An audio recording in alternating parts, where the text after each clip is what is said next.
Dumont. Une mémoire infaillible. Impossible de lui en passer une petite vite. Émotionnel ou rationnel. En accord ou à l'opposé. Par ici, les brasseurs d'opinion et de vision.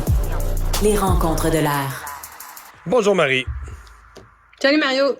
Ah, c'est jour d'élection partielle. Dans Jean Talon, on avait le taux de participation à 16h, 39%. C'est déjà plus que la plupart des élections partielles dans le Grand Montréal et il reste encore la soirée pour voter, l'heure du souper. Donc ça risque d'être un taux quand même pas si mal pour une partielle. On se comprend que ce ne sera pas 80%, mais pas si mal pour une partielle. Comment tu vois les enjeux pour les différents partis et les différents chefs? Ben, écoute, ce qu'il y a à dire, là, c'est pas plate, hein, cette élection partielle-là. De façon générale, la majorité des élections partielles, ça passe un petit peu sous le radar.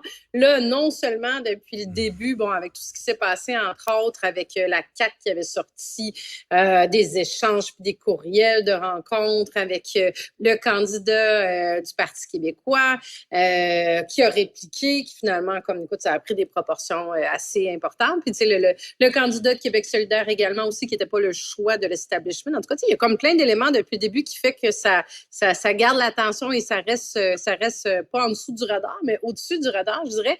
Puis là, mais écoute, oui, il y a des enjeux. Donc, je trouve que ce sprint final-là dans lequel on est aujourd'hui est super intéressant, puis bien malin qui est capable d'annoncer à l'avance et de faire des prédictions sur qui sera le ou la gagnante de ce soir, parce que ça reste que oui, les enjeux sont importants. Tu sais, si je prends par exemple, allons-y en ordre, allons dire avec la CAQ pour commencer. C'est sûr que, tu sais, on pourrait se dire, bon, c'est quoi que ça fait comme différence d'avoir un 90e député élu pour la CAQ? Absolument rien. Tu sais, ça fait aucune différence sur l'équilibre des forces à l'Assemblée nationale. Ça fait aucune différence pour M. Legault d'avoir un joueur de plus dans son équipe. Mais ça fait une grosse différence sur le message et sur à quel point est-ce que les colonnes du temple pourraient être ébranlées un peu. Est-ce que ça commence à dire que les citoyens envoient un message, les citoyens sont insatisfaits, les promesses brisées, le troisième lien, ça n'a pas passé. Est-ce que c'est le début de la suite, hein, comme ça avait été le cas pour Geneviève Guilbeault quand elle avait été élue dans son élection partielle juste avant l'élection générale. Tu sais, donc, ça peut être ça aussi. C'est sûr que c'est un contexte aussi de grosses négociations avec les syndicats. Donc, est-ce que ça vient fragiliser le gouvernement? Puis c'est sûr que ça donnerait du jeu aux oppositions au bout pour ramener ça tous les jours. Tu sais. Donc, ça, c'est l'enjeu principal pour eux. Après, tu as le Parti québécois. Le Parti québécois, tu sais, un 4e élu à l'Assemblée nationale, ça non plus, là, je veux dire, c'est pas un game changer, mais ça reste qu'en termes de message, un parti qu'on annonçait mort il y a un an, jour pour jour, à l'élection générale le 3 octobre 2022, s'il devait faire élire un candidat ce soir, écoute, c'est surtout à Québec. Consécration. Oui, surtout à Québec, où le PQ a connu toutes ces misères, là.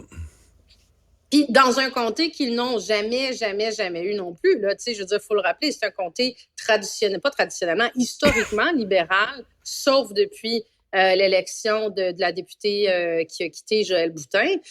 Donc, ce serait tout un tour de maître. Ce serait toute une consécration de Paul Saint-Pierre Plamondon aussi comme chef du Parti québécois. Puis même s'il arrivait juste, tu sais, pour eux, c'est super important.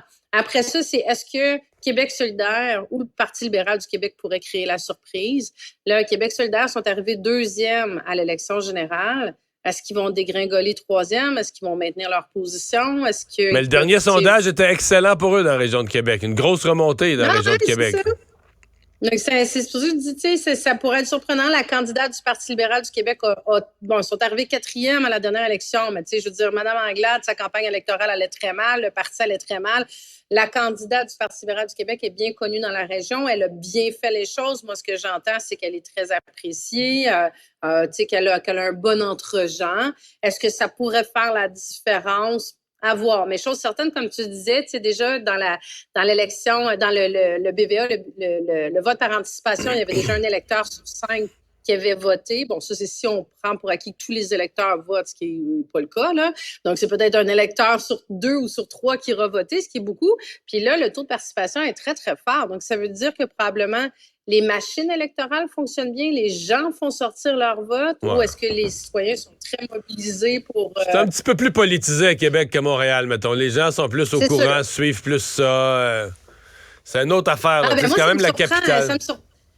Oui, t'as raison, Mario. Puis, tu sais, il y a quelques semaines, je prenais justement un café tu sais, je déjeunais à Québec, puis il y avait 4 dames qui étaient à côté de moi, puis ça jasait, là, ça sortait le nom de tous les candidats, puis là, ça jasait de tout ce qui s'était passé justement au début de la campagne électorale. C'est vrai que la dynamique, elle est très différente à Québec.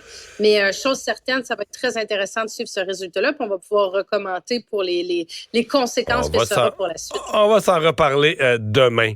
Tu voulais me parler de ce cas des 2 médecins dans les Laurentides qui a eu une erreur administrative. Il semble que la dame aurait fait une erreur dans un formulaire, n'aurait pas joint le bon document, qu'elle s'est rendue compte qu'elle a voulu corriger après, mais là, la date était passée. Tout ça pour dire que pour une technicalité administrative, 2 médecins d'origine française qui sont intégrés, évidemment qui parlent français, ils sont français d'origine, qui ont 2700 patients à charge, 2 médecins additionnés, 2700 patients à charge. Mais là, ils peuvent plus travailler puis ils sont menacés d'être renvoyés en France. Ils ne peuvent plus travailler, leurs enfants ne peuvent plus aller à l'école. Là. Non c'est plus. Comme rendu des personnes gratos sur le territoire. Écoute, moi, je trouve ça complètement aberrant. Tu sais, à ça, là, j'avais des échanges aujourd'hui avec la Fédération des médecins omnipraticiens, là, qui essayent de trouver, qui font des démarches pour trouver des médecins de famille pour prendre des patients en charge au Québec, sont à rédiger une lettre pour écrire au ministre de l'Immigration du Canada pour plaider en faveur de ces 2 personnes-là, de ces 2 médecins de famille-là. Mais tu sais, moi, ça m'est arrivé tellement souvent, Mario, là, comme député, d'avoir des appels j'avais quelqu'un là qui s'occupait de ça, puis tu sais, c'est pas de juridiction provinciale. Mais bon, tu sais, les gens appelaient dans notre bureau de circonscription. Puis là, on avait un numéro de téléphone. Moi, on était chanceux. Là. On n'est pas comme, tu vois, ces gens-là, ces 2 médecins-là disent on n'arrive pas à rejoindre personne. On parle à des machines. C'est capoté. Là.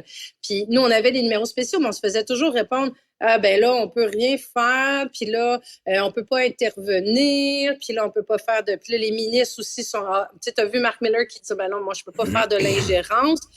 Tu sais, alors que c'est de la bureaucratie, c'est de la paperasserie, c'est du gros bon sens. Moi, ça me dépasse, ce genre de situation-là. Tu sais, c'est là que tu dis, le gouvernement du Canada, qui est en échec total, va offrir des services de base. Tu sais, on l'a vu avec les passeports, on l'a vu avec son système de paie avec ses employés. Là, tu es dans l'immigration. Puis là, Justin Trudeau veut augmenter le nombre d'immigrants qui vont arriver. Mais tu sais, à un moment donné, il faut que ton système fonctionne puis suive la parade. Là. Ouais. Mais moi, c'est ce qui m'a frappé. C'est qu'on a fini la semaine passée, vendredi, en ayant les chiffres sur l'immigration temporaire qui étaient très au-dessus de tout ce qu'on avait imaginé. Tu dis, OK, mais il en rentre du monde au Canada. Puis là, le lundi matin d'après, tu dis, OK, 2 personnes parfaitement intégrées qui sont médecins, qui sont tellement intégrés qu'ils ont maintenant des patients à charge 5 ans plus tard. Eux autres, on les ressortirait du Canada. Il y a quelque chose que je comprends plus. Non, comme tu dis, ils ont des patients en charge. Ils sont là depuis 2018. Tu dis, il y a quelque chose qui ne marche pas dans la machine. Ils sont totalement intégrés, même pas à Montréal, en région en plus. Et puis là, on menace de les retourner. Merci, Marie. À demain. Merci, Mario. À demain.